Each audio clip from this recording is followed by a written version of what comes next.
This is The Beat, and we begin here with a piece of the story we were just discussing and a lot more of the Epstein political meltdown, including what victims say is Donald Trump's betrayal and favoritism for pedophiles. That's their words. I'm going to get to that. It's what might be the greatest peril of Trump's second term. The economy, we've been discussing the Epstein uproar hitting a whole new pitch today because it's gone beyond promises and talk and content and into coddling Epstein conspirators. So today we have an extraordinary move. Donald Trump, as Stephanie Rule and I were just discussing, firing the data official who does these jobs numbers. Critics say it's an abuse of power. People involved in this type of work, labor, finance, say they've never seen anything quite like this. And it all was quite blunt. If you can say one thing about the second term that might be different than the first, is Donald Trump just does whatever he wants immediately. We don't see guardrails, we don't see a lot of spin, and we don't see the Washington game of them saying, well, wait till midnight, wait till Sunday. Nope. Came right along with what was bad news for the Trump administration, hours after this tough jobs data, which shows hiring basically sharply slowing, which means that's a bad thing because it's not the kind of job gains they wanted. And second, a lot of concern and indicators that this could relate to Trump's policy. So it's not just bad news, it's bad news partly caused by Trump, according to experts. We'll get into the details. They fell short of the expectations, and this is widely understood here. It's summer. Some people are busy. Some people are turning off the news. But in finance, where this monthly jobs number is a big deal, it hit hard. This was a very weak report. The revisions, certainly to May and June, are very concerning. I'm still very bullish on the U.S. economy, but this is a disappointing number. Disappointing number, weak report. That's just how it played on, say, Fox Business. Hours after this came out, Trump fired the Commissioner on Labor Statistics, someone you never really talk about by name. They are a nonpartisan sort of civil servant that does the numerical work. And then he went after her, smearing her as some sort of political person. Later in the show, we have Nobel Prize-winning economist Paul Krugman on this firing, what it means, the tariffs, and more. Then you turn to Epstein, the lawyer for the only person in prison for Epstein crimes, Ghislaine Maxwell. She was convicted of the luring of minors, the sex trafficking, revealing she has now been moved to a minimum security prison in Texas. This is unusual. It is suspicious. It comes after her suspicious DOJ interviews and where Trump wouldn't rule out pardoning her. This looks like help for her, looks like leniency, looks like a reward. And the reason it looks like that is because A, there was no automatic sort of legal process that would just lead to this. B, it is in direct contradiction with the rules. You know how we have written rules? They're not laws. It's not a crime to move people around as an exception. But the BOP, the Bureau of Prisons, has rules that convicted sex offenders cannot get this type of better minimum security prison. So I just want to pause here and tell you what's happening. Say you think the Epstein story is sometimes overblown. Say you think it's become political and the right wing's doing this and Democrats then jumped in, but Democrats weren't talking about it last year and it all kind of seems like a lot of noise. Well, this is a day today where the noise and the politics have turned into action, and that action is to help the surviving Epstein conspirator. So if you're someone who was on the right or in MAGA or saying, boy, the Epstein guy is worst of the worst and other people might have gotten away with it and you can catch the new guys, the sum total result under the Trump administration is now to help Epstein-style pedophiles, Epstein-style predators, including the one serving time for him. I say that by way of introduction to the victims. I've told you when we cover this story, we will cover all sides of it. The politics are part of it. But let's hear what these Epstein victims and family members are saying today, because they are outraged, saying it is with horror and outrage that we object to this, what they call preferential treatment for convicted sex trafficker Ghislaine Maxwell that she's received. Quote, Maxwell is a sexual predator who physically assaulted minor children on multiple occasions. She should never be shown any leniency. And then, and these are people who've lived this, these family members, and they didn't say this a year ago, they didn't say it at random, they are saying it in response to this unusual sweetheart prison deal for the Epstein conspirator. Quote, Trump has sent a clear message today. Quote, pedophiles deserve preferential treatment according to Trump. That is how the Epstein victim's family views it. Bloomberg reports FBI teams saw Trump's name in the Epstein files and redacted them, that he was mentioned multiple times, and the DOJ did this review, found all that material. Bloomberg saying hundreds of agents actually worked on this at one point, and it was a controversial matter to put so many resources into reviewing the documents, which then all led to nothing. The two-page memo, which just said, we're not giving out more information. Republicans are facing heat from voters, meanwhile, because they are tied, of course, to MAGA. They're tied to President Trump and an agenda that is really closing in on all sides, that is saddled. You have the unpopular healthcare cuts in that budget. You have the extremism, many people have found, of the immigration agenda. And you have the Epstein uproar showing that an administration that ran on and claimed it would bring more transparency and justice to the Epstein case has brought only secrecy and now today leniency for an Epstein conspirator. That is the climate for a Republican town hall like this in Wisconsin. One of the biggest improvements that we have seen is the success in securing the U.S.-Mexico border. We can just keep it down a little bit so people can hear. That's going to be helpful. And making sure that we're supporting, what occurred was during the Biden administration was a massive influx of illegal immigrants into the United States. That is just some of what Republicans are facing in the few areas where they are willing to go out in public and face their constituents rather than run and hide. We're joined by Bill Kristol, a longtime Republican, White House veteran, editor-at-large for The Bulwark, critic of Donald Trump, founding director of Defending Democracy Together, and a longtime Washington journalist, friend of the beat, and now editor-at-large for Semaphore, Margaret Carlson. Bill, I want to start with the actual fact that the only big change to anyone in the Epstein case is what the victims see as leniency, what the BOP rules doesn't normally allow for the only incarcerated living Epstein conspirator. I want to give you the floor to speak to that obvious problem, that unethical problem, and the politics of a movement that claimed, at least at times, that it cared about getting the bad guys and now helping one of them. Well, I think your point that you made a couple of minutes ago is really important. This is an actual thing they have done. This isn't a conversation that we don't know why they were doing it. We can speculate, and I think there are grounds to speculate some bad motives there, but we don't know yet. But here is something they've done out of the blue, right? There's no, as you say, the Bureau of Prison Rules. I look quickly at the online, and it seems to suggest this shouldn't happen for this kind of offender, especially this early in her term.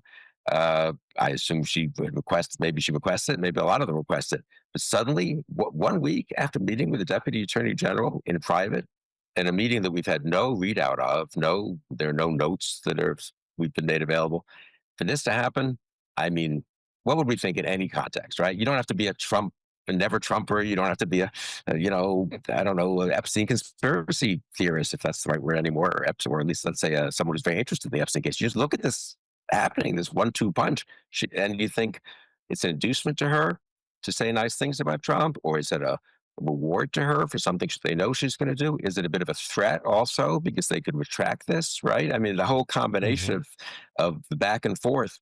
Did she say she might reveal certain things if they didn't do this? We don't know. Again, who's twisting the knot, who's inducing whom, right? In this case, maybe some of both. But it really smells to high heaven. Margaret? The story wasn't gaining steam as quickly as it might have, because Pam Bondi did what she did, and then that kind of died, and there wasn't anything new, and Trump's name being redacted is not new enough. And so it now turns into a story where the cover-up is worse than what was happening before. I won't call it a crime because we don't know what the crime exactly is on Trump's part. We know what it is on Maxwell's part and certainly on Epstein's part. But to give her a break right now when she could rat on him, she knows what happened with whom. I mean, it's such a blunder. I can't imagine who told Trump that it was okay to do, or did he not ask anybody? He had to ask some people because it takes more than Trump whispering into the phone. So we go along, and the story grows and comes into a whole other level, which is I assumed that Maxwell wouldn't take the chance of saying anything against Trump because he could pardon her. Now we know he can give her leniency. So she wasn't that much of a threat to Trump anyway. So to go out in front of this and give this to the person who the only living person who really knows what happened, this is it's one of the biggest blunders I've ever seen. But don't you? I Hmm. don't quite necessarily agree because we don't know if it's a blunder because we don't know what she has on Trump. It's not a blunder if it keeps her quiet when she is threatening, and she may not. She may have given up on But we hopes don't of know a if she's pardon or whatever. threatening. If she's threatening to reveal things that could really implicate Trump in knowledge, not in direct knowledge of what Epstein and she were doing, or in participation in that, it's worth it. She takes a hit. They think it's worth it, right? So I don't know. Well, I think what mean, you're and also, so I do See, think one has what to take. For me, it all comes back to the thing we've all been saying. I think should have been saying for the last month. There must be something in those files. He desperately right. does Why not. where I'm hearing you both agree is that this is a huge deal and risk. And Margaret is saying, if you're taking that risk for no good reason, what a blunder. And you're saying maybe in the midst of all this, when he's already on defense, you take that bigger risk because there's something worse in there. And the other point I want to remind folks is the thorough investigation and deduction of everything that could be provably gotten out of this at one time defendant and now convict already happened. And it happened, whatever skepticism people have of the government, which is fine. We're journalists. We're all skeptical. It happened under less suspicious terms already. In other words, she was prosecuted. There are plea negotiations and other things offered. They ran a whole case. They have all these files. They had Ms. Comey, among others, at DOJ doing it. So to go back in that jailhouse is not necessarily a conversation that's on the level. They certainly haven't conducted themselves in a way where I think the Trump administration gets that benefit of the doubt. It may have been questions asked to try to encourage outcomes. Please do or don't say this or that, the way a shady lawyer, not an honest prosecutor, operates. And so I want to hit some other points of that. Bill and Margaret have agreed to stay. So we're on that. I also want to remind folks we have something by the end of the hour that'll be interesting and talk about Obama's cultural legacy that some Democrats want to use, and Paul Krugman coming up on the econ story. But I'll be back as well with Bill and Margaret in 90 seconds. We were shocked by it.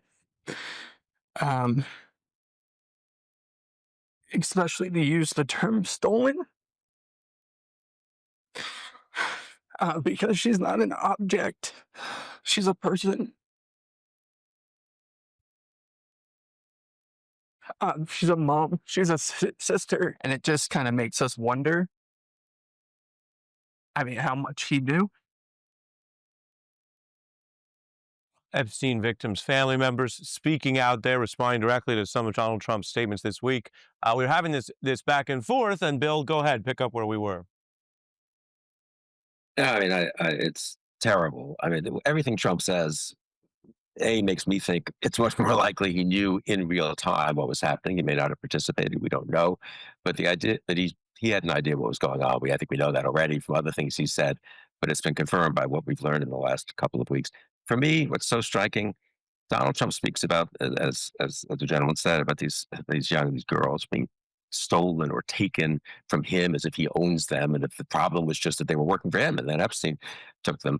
Though he also says whatever Epstein was doing with them or something like that, didn't he say? He said something like that. But the degree to which Trump doesn't even think to offer words of sympathy or empathy for the girls. Think of any normal person. Let's not assume even you kind of did know stuff was going on. You should have done more. You didn't do more. Maybe you trusted your friend too much. Let's just, some story like that, right? If this stuff then comes out about the incredible abuse, the horrible behavior, what Epstein was doing to these girls, you say, when you address it later on, you say, first of all, I just want to say I feel terrible about what happened. That they have my sympathy. I'm sorry that this happened anywhere close to where I was. I wish I could have done more to stop it, but I didn't. And I do want people to know that I didn't know what was going on. Something, right? That would be what a normal politician would say. Hopefully a normal person would believe that.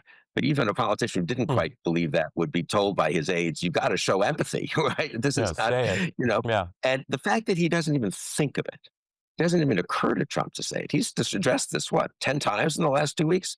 Not a word, literally not a word of sympathy. I mean, it shows to me what I don't know, a moral monster he really is, I've got to say. Margaret? Moral monster is a good way to put it.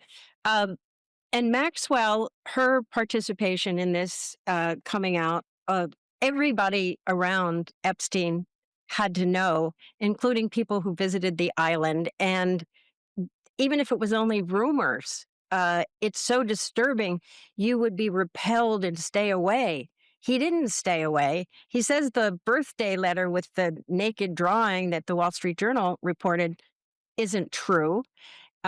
He denies in different ways. He's had different stories about when he stopped seeing Jeffrey Epstein, what he knew, how much he knew about how much time he spent with Maxwell, all kinds of things that he's denied without ever, as Bill says, getting down to what it is he's denying, which is just the most egregious, horrible, dark behavior that's possible.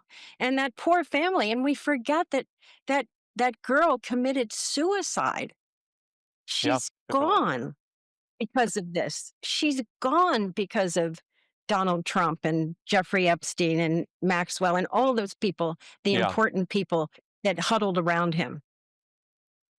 Right. And what connects, Bill used his turn of phrase, a moral monster. What connects the concern about that lack of ethics with governance today is a government that has given leniency, a lighter treatment to an Epstein conspirator. That's what comes home. And the reason we have a justice system and we punish crimes, and I've mentioned in our coverage, we punish capital crimes, murder, the highest violence, and sex trafficking and crimes against children, the highest of anything. And there's other bad crimes, but they're the highest. And there are reasons for that in our society that we all know that I don't need to repeat. So undercutting that system so that someone isn't punished as hard, either because you put them to an easier prison, which is easier for a reason. They're minimum security usually for nonviolent crimes. This is a violent crime. Or, as Trump has still held the door open to it, potentially giving them clemency as if that is on the table, is a tell. Bill and Margaret, I thank you both for your thoughts and your contributions Good night, tonight. Ari. Thank you. Have a good weekend. Good night. Up ahead, Paul Krugman, the Nobel winner, is here. And by the end of the hour, cultural lessons from Obama. It's the Oval Office, oh my gosh, I can't believe I'm there. It's so much more intimidating than if it was square. Opportunity knocks and I can't stop. I'm here with the president and my pops, and yo, the mic drops. How good is that?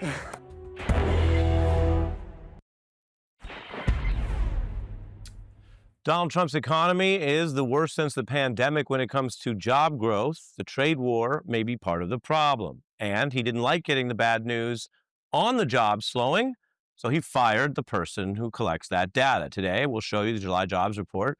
Shows a slowing to just about 70,000 jobs, far below what they wanted. On top of that, hiring in May and June has been downgraded. That's how the data works. So the whole picture is getting worse. Reaction pouring in. Warning signs. Stocks plummet after a weaker than expected new jobs report. Now, the revisions, here's a biggie. The 2-month revision, minus 258,000. That is a biggie, a biggie. Don't you find that it's a little shocking? We were strong and now we're weak. Economic goosebumps, a dismal jobs report giving a gut punch to the White House. Taking their advice is like, it's like taking the advice of a nun about sex. It wasn't a good jobs number. It wasn't. Well, if this is what Liberation Day was supposed to look like, then God help us. The strongest economy in the world in December of 2024. Now it's got nothing but smoke coming out of it and red lights flashing. So the actual numbers are bad. Some of those reactions come from different politicians, but you'll notice even the Republican senator there said, hey, I'm not going to spin a bad jobs report, although Trump wants to do that by firing the people who put together the nonpartisan data. Here's a chart of average job growth. And you can see it is Trump's trade war, what they call Liberation Day, where you see the crash. That's a chart that was circulated by Nobel economist Paul Krugman, who is standing by. There's no one else to blame for Trump. Americans also can see the outlines of this picture. 60% say Trump has driven up the cost of living. That's even before you see the jobs problems. And Trump is also clashing with the Federal Reserve Chair, Jerome Powell, and the Fed board, saying they could assume control if Powell doesn't do what he wants. But of course, a lot of Americans in markets don't think Trump should get more of what he wants and more control over these levers of the economy. Last night, Trump also said there will be more tariffs on trading partners, but he punted the deadline. It is this stop and start approach to the trade war that also has bred uncertainty. So you can see here Canada, India, Switzerland, Brazil getting a range of what sound like big tariffs if they happen. But a week is a long time and a chance to, as Wall Street traders have put it, chicken out again. Axios says Trump's latest tariffs will, if they keep going, cost each household over $2,000 this year. It's uncertainty. The markets don't like it. And we've seen all of this play out in the culture where people have long heard about broad or stupid tariffs failing. The Great Depression passed the, anyone? A tariff bill? You put the tariffs. Put the tariffs. You shake them all about. That's a smoke detector. Right. Well, it's rebranded as a musical instrument. And of course, you're doing that for what reason? To avoid the tariffs. The Hawley-Smoot Tariff Act, which anyone raised or lowered, raised tariffs. We can keep tariffs on Cuban sugar high. The way you can keep them high enough to protect my farmers. E-scooters have taken off this year. Now they face a 25% tariff. Okay, I hate to admit this, but if one of the key casualties of this trade war is e-scooters, I actually think I'm fine with that. Did it work? Anyone? Anyone know the effects? It did not work, and the United States sank deeper into the Great Depression. Have we learned our lessons? Anyone? Nobel Prize winning economist Paul Krugman is here to make sense of all of these strands when we come back.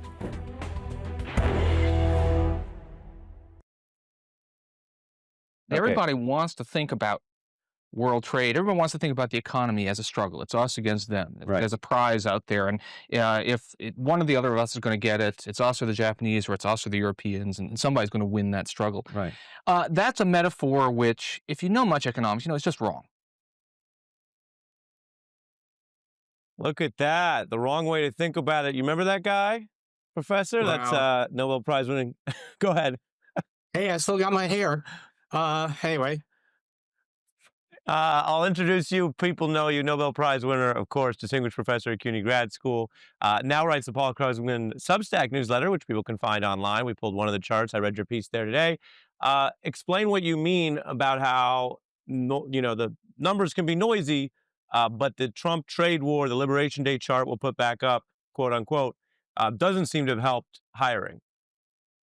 Yeah. So numbers are noisy. One month number can fluctuate a lot. And also, the Bureau of Labor Statistics, which I assume we'll talk about, is, they have to go with incomplete data. And when they get new information, they go and sometimes revise the data that they were reporting. So we have new numbers as of today. And there's not just numbers for last month, but there are also revised numbers for the past 2 months. And what we're now seeing is a picture that corresponds.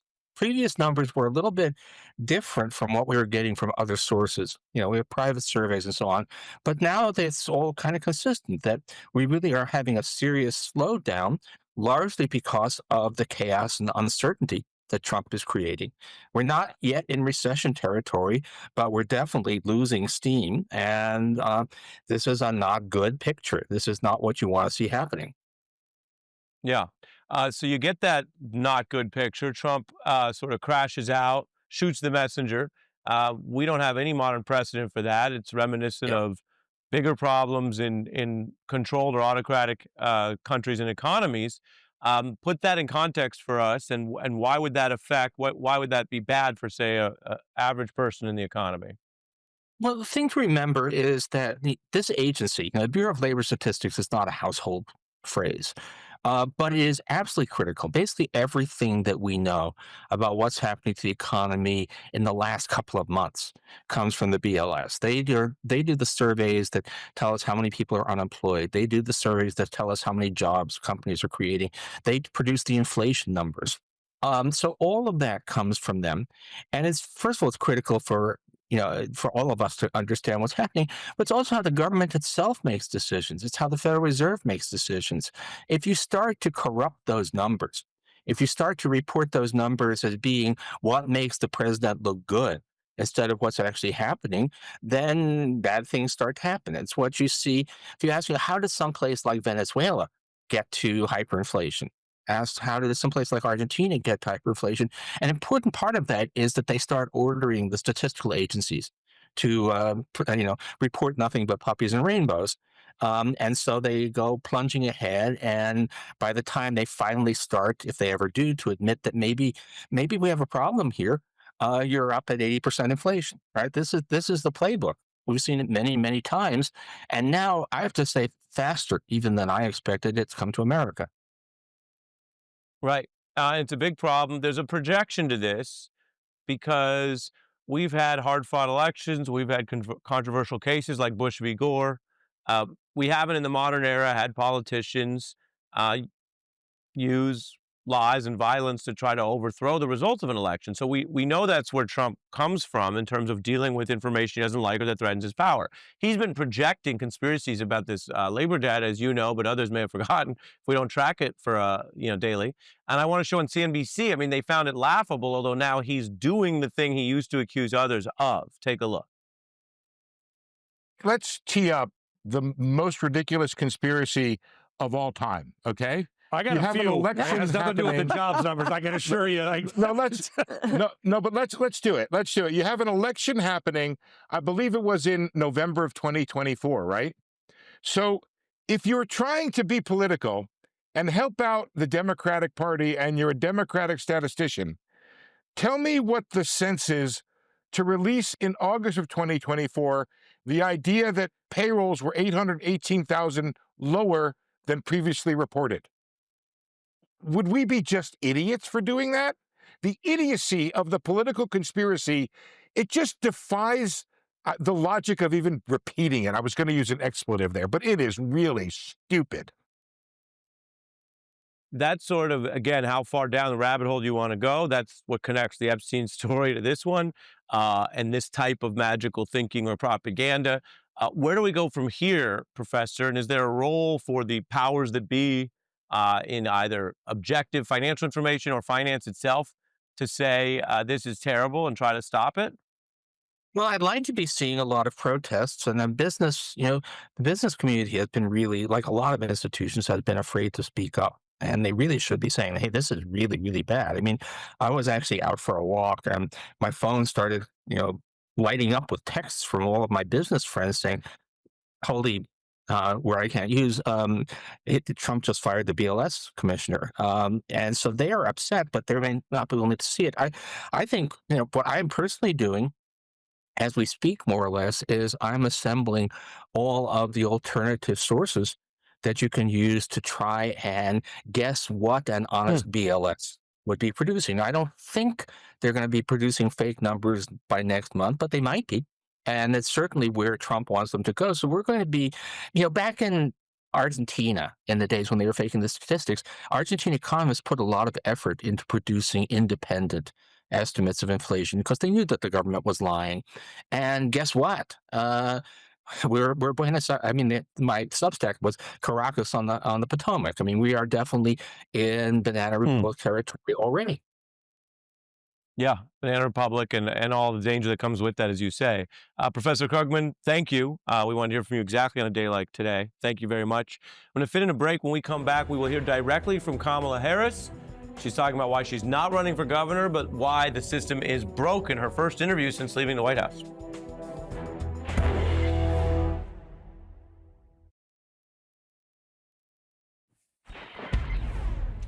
Kamala Harris has been relatively quiet since losing the campaign and leaving the White House, but she just joined Stephen Colbert for her first interview since leaving the White House, talking about how the system is broken and that she won't run for governor, something that she had announced this week. California's governor race was something people had wondered if she might jump in.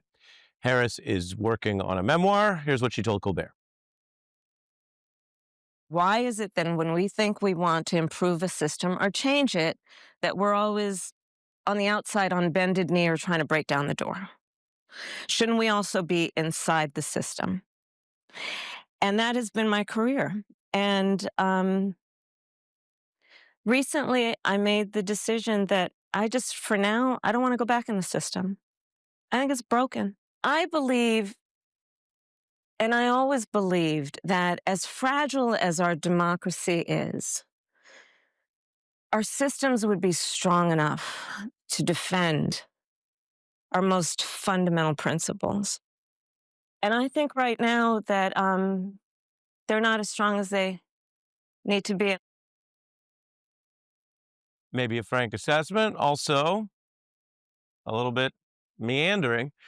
Harris reemerging to do late night and to talk about this book, but she has not exactly been on the forefront of activism during a period where the person she tried to stop from winning won, and a lot of Democrats say they could use any help they can get. We're going to fit a break. When we come back, as promised, the cultural moments that Democrats are studying for Obama's success.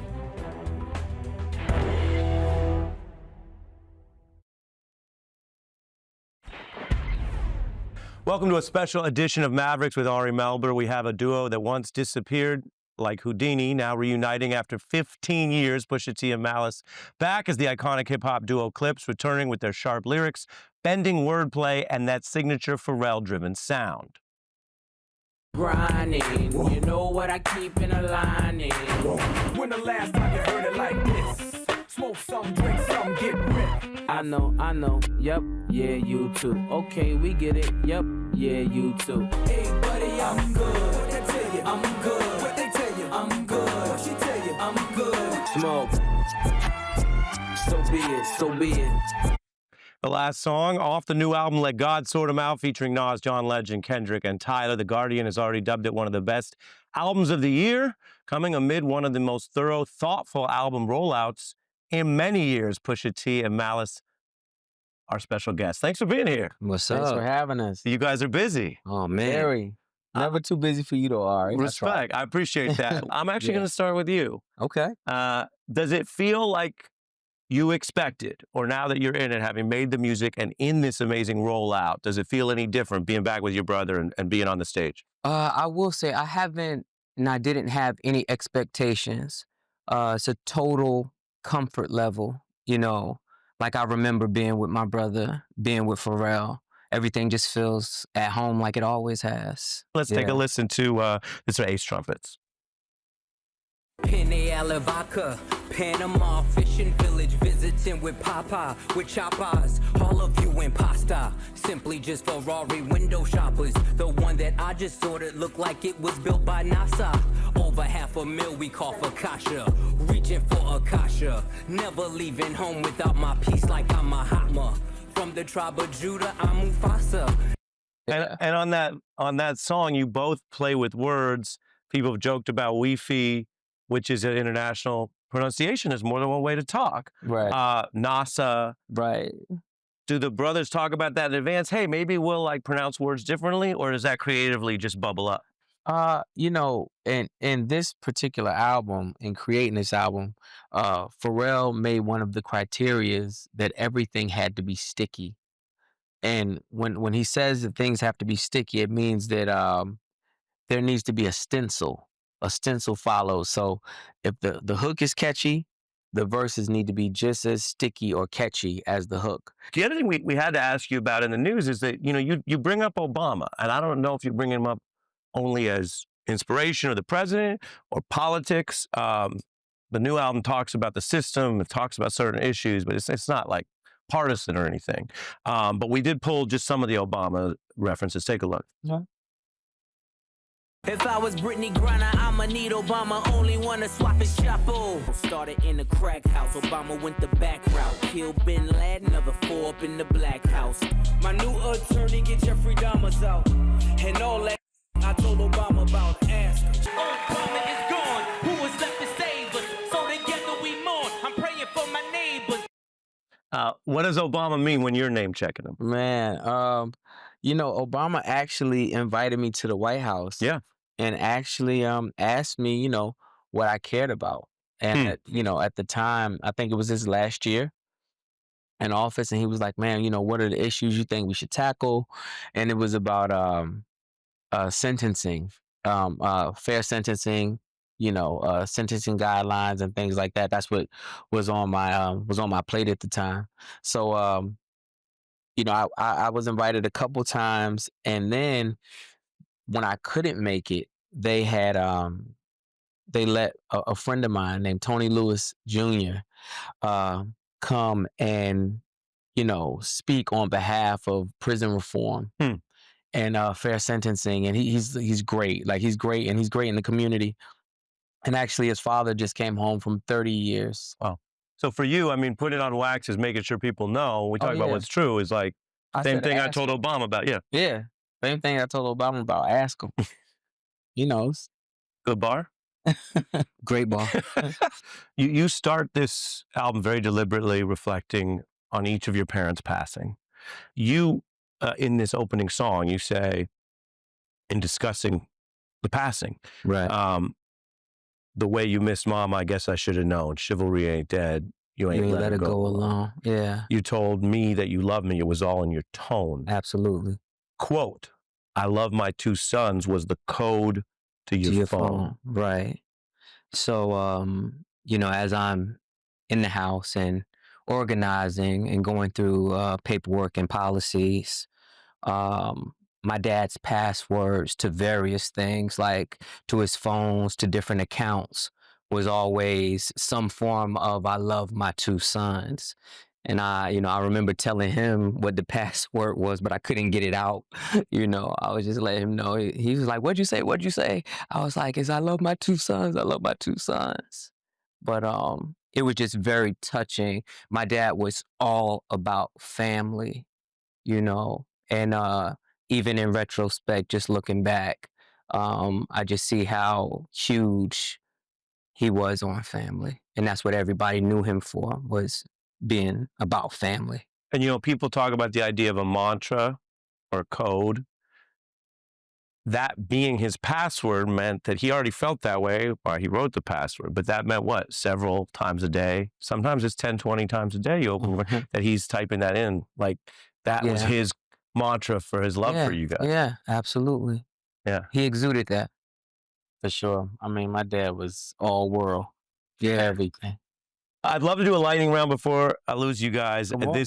This lightning round is, a word or a phrase or in a sentence. Virginia or New York? Virginia. Virginia. Virginia or Paris? Virginia. Virginia. Malice or no malice? Malice. No malice. In a word or a sentence? Pharrell. Innovator. Revolutionary. Grinding means? Grinding means however you make it through your day, however you make your money, however you make your living, that's your grind, that's your hustle. Right. Hustle. Mm-hmm. Failure means? Failure means you quit or you didn't try. Yeah, giving up. Giving up. It's a lot to be said for constantly pushing, even if you're not getting where you're trying to get to see someone who is working and trying, it says a lot. I don't think they could ever be a failure. Success means? Success is just providing for your family and keeping your family happy. That's it. Yeah, success is being able to sustain to the point where you can help someone else. Pusha T, Malice, Clips, thanks for being here. Thanks for having us, man. Absolutely, man. Thank you for Appreciate you guys. Pleasure. Our thanks to The Clips. That is a new album that's out on the charts right now, and you can see the entire interview. We went even longer than that at msnbc.com/Ari. You can see that and our other Mavericks interviews there. And if you want to connect with me here as we head into the summer weekend, you can go at social media or go to arimelber.com. That's arimelber.com, where you can sign up for my free newsletter and connect with me directly. If you're not into the internet, that's fine. I'll see you back here on Monday. Have a great weekend.